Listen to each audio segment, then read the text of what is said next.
So the Bank of Canada just announced something that every variable rate mortgage holder in the country was ecstatic to hear.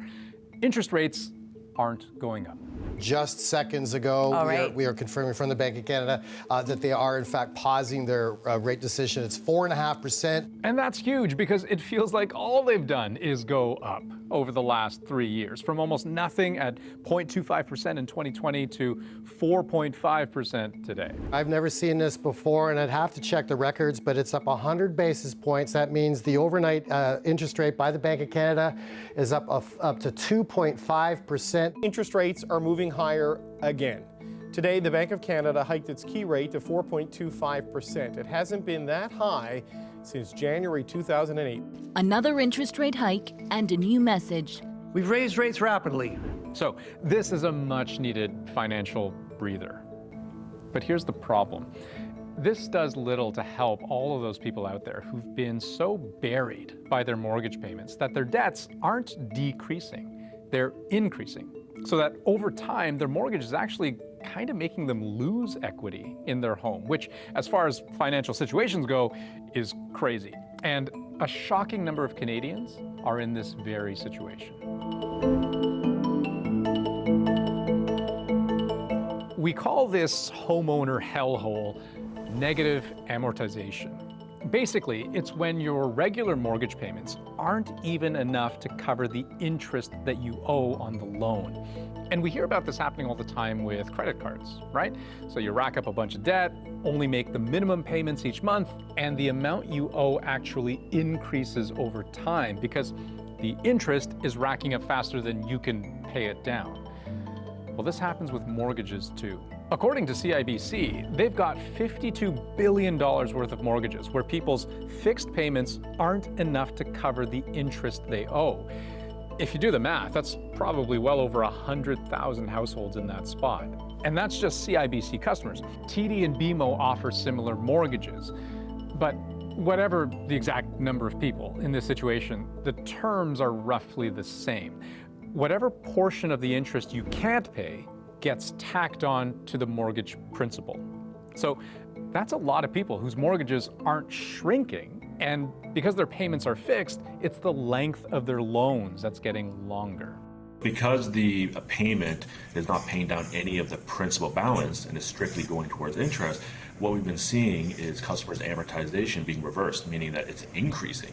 So someone that started off with, let's say, 30 years of an amortization a year ago, they should have 29 years remaining if the payment remains the same. But because of the rising rate environment, the amortization has been increasing, and we've seen 60 years remaining, 65, 70, some extreme remaining amortization because the customer hasn't paid down any of the principal.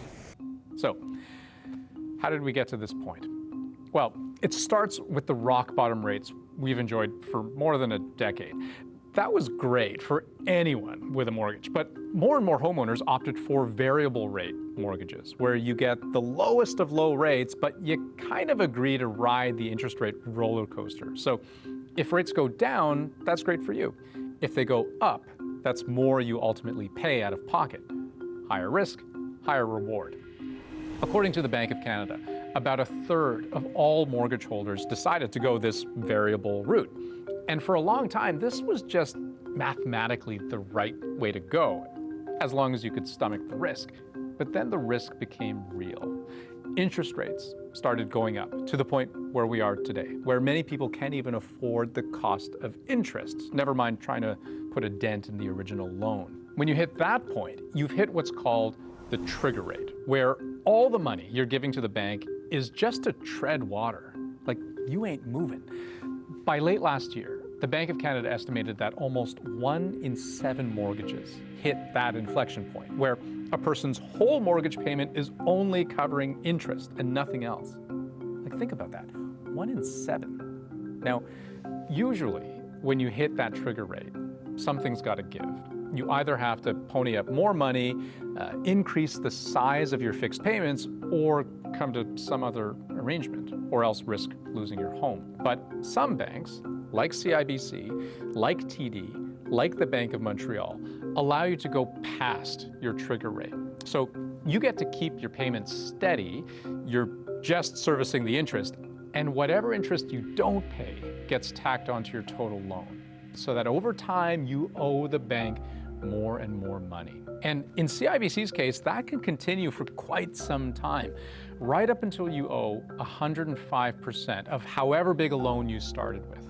Or put another way, if you think of paying off your mortgage like swimming in the ocean, hitting your trigger rate is when you stop going forward and you're just treading water. Exceeding your trigger rate is like sinking a little bit until you're neck deep. Then you have no choice but to renegotiate the terms of your mortgage all over again, or come to some other resolution with the bank, hopefully one that allows you to keep your home. At this time, we still only see a small portion, less than 20 million of mortgage balances, with clients we see as being at higher risk from a credit perspective and whose LTVs are in excess of 70%.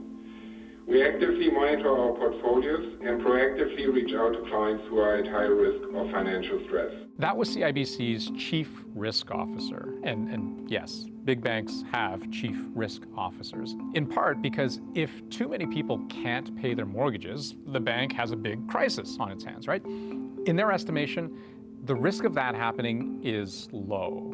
You know, there's a lot of incentive on all sides to maintain the status quo and not rock the boat too much.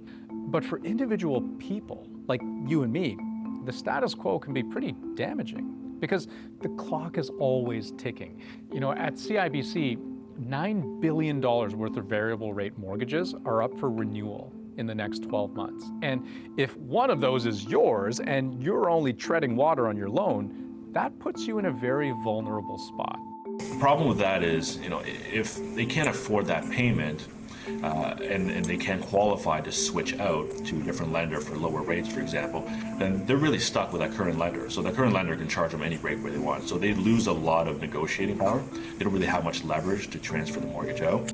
So let's shift gears a little bit and give Victor Tran the last word about what people with these sorts of variable rate fixed payment mortgages can do about it. Customer has a few different options. Number one is simply to increase their payment, for example. Number two, you can make a lump sum payment, and it may be quite significant to really pay down that principal balance to bring it down to what you actually have owing.